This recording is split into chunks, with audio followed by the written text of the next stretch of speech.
Hello साथियों, नमस्कार, जय हिंद। तो दोस्तों, एक और नई वैकेंसी रेलवे क्लर्क की नई वैकेंसी है, उसकी कुछ जानकारी सामने आई है। दोस्तों, ये वैकेंसी कब तक आ सकती है, इसमें कुल कितनी पोस्टें रहेगी। पिछले टाइम, क्योंकि काफ़ी लंबे अरसे से ये वैकेंसी आई नहीं थी और काफ़ी लंबे टाइम से इस वैकेंसी का इंतजार कर रहे थे स्टूडेंट्स, तो इसीलिए रेलवे क्लर्क में है ना, जो अच्छे खासे पदों पर ये वैकेंसी अब देखने को मिलेगी, आने वाले टाइम में वैकेंसी देखने को मिलेगी। इस वैकेंसी का क्या सिलेक्शन प्रोसेस रहता है, टोटली इसमें है ना आपको कितने क्वेश्चंस पूछे जाएंगे एग्जाम्स में, सारे टॉपिक्स के ऊपर अपन चर्चा करेंगे। तो सबसे पहले देखो, जो भी स्टूडेंट्स अगर आरपीएफ कांस्टेबल या आरपीएफ सब इंस्पेक्टर की अगर आप तैयारी कर रहे हो, तो आरपीएफ कांस्टेबल और सब इंस्पेक्टर दोनों के लिए हम नोट्स हैं वो प्रोवाइड करवा रहे हैं। अगर आपको भी नोट्स लेने हैं तो जो स्क्रीन पे आपको नंबर दिए जा रहे हैं, ये वाले नंबर है 9680662076, ये वाले मेरे व्हाट्सअप नंबर हैं। और अगर आप हमसे टेलीग्राम पे जुड़ना चाहते हो तो टेलीग्राम पे हैं POLICEWALESIR, यानी पुलिस वाले सर के नाम से हमारा टेलीग्राम चैनल भी है, और ये हमारे व्हाट्सअप नंबर है। आप हमसे डायरेक्टली है वो जुड़ सकते हो, नोट्स वगैरह ले सकते हो। अब अपन बात करते हैं रेलवे क्लर्क न्यू वैकेंसी के ऊपर में, कब तक इसके है वो फॉर्म स्टार्ट होंगे। तो साथियों, अगस्त 2024 में रेलवे क्लर्क की वैकेंसी है वो आने वाली है, और इसमें जो टोटली पोस्टें रहेगी ना दोस्तों, वो रहेगी 11,000 पदों पर ये वैकेंसी रहेगी। और इसके फॉर्म भरने की जो लास्ट डेट रहेगी ना, यानी अगस्त में इसके फॉर्म शुरू होंगे तो सितंबर तक इसके फॉर्म है वो भरे जाएंगे। आयु सीमा, देखो आयु सीमा में क्या है कि रेलवे की जितनी भी वैकेंसियां रहती है ना, इनमें आयु सीमा थोड़ी सी ज़्यादा ही ली जाती है। तो आयु सीमा 18 से 30 साल रहेगी, और एक्स्ट्रा जो कैटेगरी वाइज जिनको एक्स्ट्रा छूट दी जाती है, उनको कैटेगरी वाइज है वो छूट दी जाएगी। आयु सीमा 18 से 30 वर्ष। जो भी स्टूडेंट्स जो भी तैयारी कर रहे हैं रेलवे वैकेंसी की, उनकी आयु सीमा इस क्राइटेरिया में होनी चाहिए। इसके अलावा SC ST को नियमानुसार जो छूट मिलती है ना, उसके हिसाब से इनको छूट दी जाएगी। अगर अपन बात करते हैं योग्यता, तो देखो दोस्तों, इसमें इस वैकेंसी में है ना अलग अलग पोस्टें आएगी, यानी कि अलग अलग पोस्टें आएगी, अलग अलग उनकी योग्यता रहेगी। तो 12वीं पास स्टूडेंट्स के लिए भी इसमें पोस्टें आएगी, और ग्रेजुएशन जो कर रखे हैं स्टूडेंट्स, जो BA BSc कर रखे हैं, उनके लिए भी अलग पोस्टें आएगी। तो इनमें दो प्रकार की योग्यता रहेगी, एक तो रहेगी 12वीं पास, एक रहेगी ग्रेजुएशन। 12वीं पास और स्नातक दोनों प्रकार के इसमें योग्यता रहेगी, क्योंकि पोस्टें हैं वो दोनों ही अलग अलग है।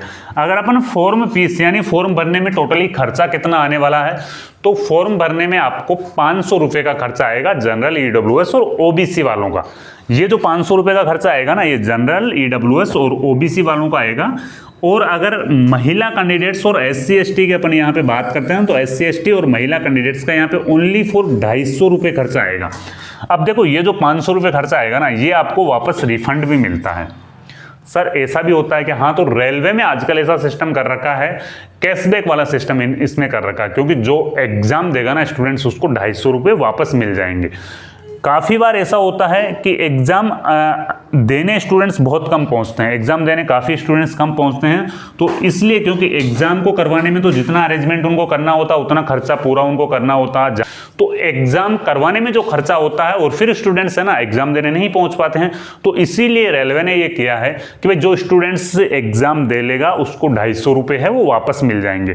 तो यहाँ पर आपको क्या करना है, आपको यहाँ पर अकाउंट नंबर है ना, अपने बैंक अकाउंट नंबर है ना, वो आपको यहाँ पे जरूर भी दे के आना है। बैंक अकाउंट नंबर आपके ही दे के आना है, क्योंकि वापस आपको रिफंड है वो मिलने वाला है। इनके अलावा अपन अगर इसके सिलेबस की अगर अपन बात करते हैं, यहाँ पे 100 क्वेश्चंस का पेपर होता है। कौन कौन से सब्जेक्ट से कितने कितने क्वेश्चन पूछे जाते हैं, क्या नेगेटिव मार्किंग रहती है, और टाइम कितना दिया जाता है। देखो, एक तो यहाँ पे समय है ना वो अच्छा दिया जाता है, 90 मिनट समय दिया जाता है, और प्रश्न आपको ओनली फॉर 100 प्रश्न यहाँ पे पूछते हैं। अगर सब्जेक्ट की बात करें तो मैथ के अंदर से 30 क्वेश्चन है वो पूछे जाएंगे, 30 ही इनके अंक मिलेंगे आपको। अगर रीजनिंग की अपन बात करते हैं ना, तो रीजनिंग से भी 30 क्वेश्चन पूछे जाते हैं और 30 ही अंक मिलते हैं। जबकि जीके और जीएस दोनों से यहाँ पे 40 क्वेश्चन पूछे जाते हैं और 40 अंक मिलते हैं। 100 क्वेश्चन के 100 अंक होते हैं यहाँ पे। 90 मिनट का टाइम आपको दिया जा रहा है, जो अच्छा खासा टाइम है। और नेगेटिव मार्किंग, थोड़ा सा नेगेटिव पॉइंट यही है यहाँ पे कि 1/3 की नेगेटिव मार्किंग रहती है। अगर 1/4 की नेगेटिव मार्किंग रहती तो वो अच्छी बात थी, लेकिन यहाँ पे 1/3 की नेगेटिव मार्किंग है। इसका मतलब ये है कि अगर आप 3 क्वेश्चन गलत कर रहे हो तो एक आपका सही क्वेश्चन है वो भी काट लिया जाएगा यहाँ पे। अगर अपन सैलरी की इसमें बात करते हैं ना, तो सैलरी आपको सबसे शुरुआती फेज में आपको 30 से 35 हज़ार रुपये इसमें सैलरी मिलेगी।